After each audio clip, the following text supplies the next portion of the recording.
आज ही के दिन 10 जुलाई सन 1800 को फोर्ट विलियम कॉलेज की स्थापना तत्कालीन गवर्नर जनरल लॉर्ड वेलेजली के द्वारा की गई थी।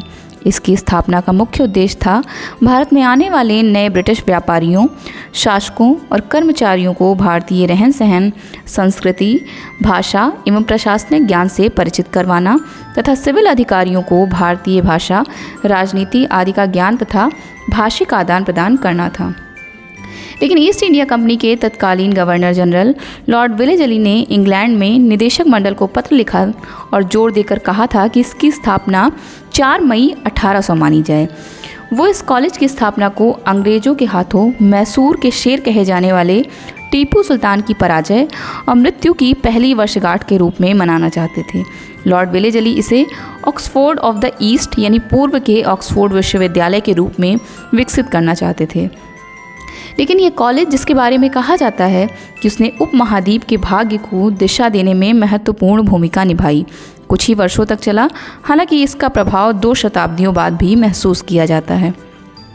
ईस्ट इंडिया कंपनी के बोर्ड ऑफ डायरेक्टर्स इसकी स्थापना के पक्ष में नहीं थे, क्योंकि उनका मानना था कि इस काम के लिए इंग्लैंड में एक शिक्षा प्रणाली मौजूद थी, जहां से शिक्षा और प्रशिक्षण प्राप्त करने वाले छात्रों को हिंदुस्तान भेजा जाता था, ताकि वे हिंदुस्तान के विभिन्न हिस्सों में जाकर ब्रिटिश शासन को मजबूत करने का काम करें।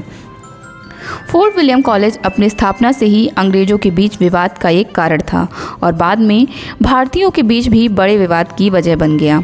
ये कहा जाता है कि फूट डालो और राज करो की ब्रिटिश नीति की तरह उर्दू और हिंदी के बीच का अंतर सबसे पहले यहीं से एक दरार के रूप में उभरा था, जो इस हद तक बढ़ गया कि अंततः हिंदुस्तान 2 देशों भारत और पाकिस्तान में विभाजित हो गया और फिर पाकिस्तान से भाषा, भौगोलिक और राजनीतिक मतभेदों के कारण एक अलग देश बांग्लादेश भी अस्तित्व में आया।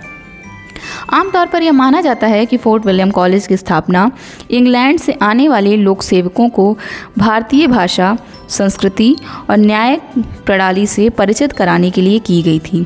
लेकिन अगर आप इस संस्था के पूरे ढांचे को देखें तो सीधे तौर पर चर्च ऑफ इंग्लैंड के अधीन था।